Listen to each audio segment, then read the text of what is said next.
Hello friends, welcome to big breaking న్యూస్కి స్వాగతం. కొత్త పెన్షన్లు వచ్చేసింది. 89,673 మందికి జూన్ 2న అన్ని కేటగిరీ వారికి కొత్త పెన్షన్లు. పూర్తి వివరాలు తెలుసుకోండి. మన ఛానల్ని మొట్టమొదటిసారిగా వీక్షిస్తున్న తెలంగాణలో ఉన్న ప్రతి ఒక్కరు కూడా మన ఛానల్ని సబ్స్క్రైబ్ చేసుకోండి. అదేవిధంగా వీలైన త్వరగా వీడియోని అందరూ కూడా షేర్ చేయండి. తెలంగాణలో ఆసరా పెన్షన్లకు సంబంధించి కీలక అప్డేట్ అనేది తీసుకురావడం జరిగింది.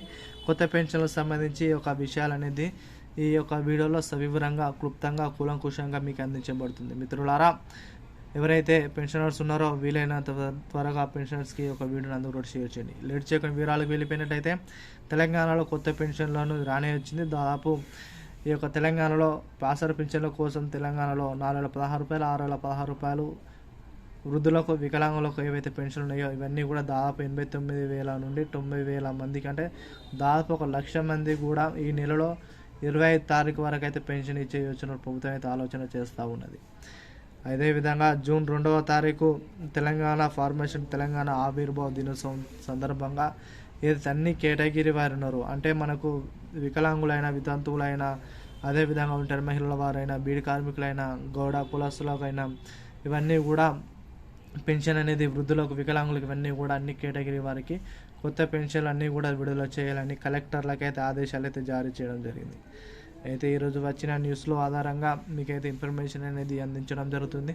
డైలీ 1 to 2 అవర్ వర్క్ చేసి దాదాపు 3 నుంచి 4 న్యూస్ పేపర్లు చదివి మీకు యూస్ఫుల్ ఇన్ఫర్మేషన్ అనేది మీకు అందించడం జరుగుతుంది. మిత్రులారా, ఎవరైతే పెన్షనర్స్ ఉన్నారో వీలైన త్వరగా ఆ వీడియోని కూడా అందరూ కూడా షేర్ చేయడానికి ప్రయత్నించండి. ఒకవేళ మీకు ఆసరా పెన్షన్ పడినట్లయితే ప్రతి ఒక్కరు కూడా వీడియోను కూడా షేర్ చేయండి, కామెంట్ కూడా తెలియజేయండి. 89,000 మందికి అయితే ఈ యొక్క నెలలో పెన్షన్లు ఇచ్చిన తర్వాత జూన్ 2వ తారీఖు నుంచి జూలై మొదటి వారం కల్లా అందరూ కూడా పెన్షన్లను అర్హుల అయిన వారికి అందరూ కూడా పెన్షన్లు ఇవ్వాలని ప్రభుత్వం అయితే నిర్ణయం తీసుకోవడం జరిగింది. దీనిపై ప్రభుత్వం అయితే ఈరోజు సానుకూలంగా ఈరోజు అయితే ఒక జీవో అయితే విడుదల చేసే అవకాశాలు అయితే కనిపిస్తున్నాయని చెప్పుకోవచ్చు.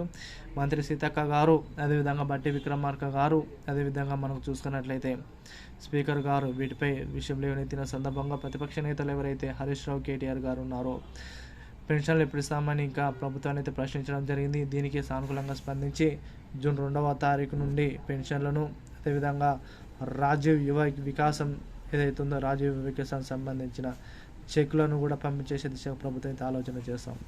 ఏది ఏమైనా జూన్ 2వ తారీఖు నుంచి కొత్త పథకాలు పెండింగ్లు ఏవైతే ఉన్నాయో అవన్నీ కూడా ప్రజలందరికీ, అర్హులైన వారందరికీ ప్రభుత్వం అయితే ఇచ్చిన యోచనలో ప్రభుత్వం అయితే ఆలోచన చేస్తూ ఉంది. మిత్రులారా, ఎవరైతే మన ఛానల్ని చూస్తున్నారో ప్రతి ఒక్కరు సబ్స్క్రైబ్ చేసుకోండి. వీలైన త్వరగా వీడియోని కూడా అందరూ షేర్ చేయడానికి ప్రయత్నించండి. మరిన్ని వీడియోస్ కోసం మన ఛానల్ వాచ్ చేస్తుంది. Thank you to all.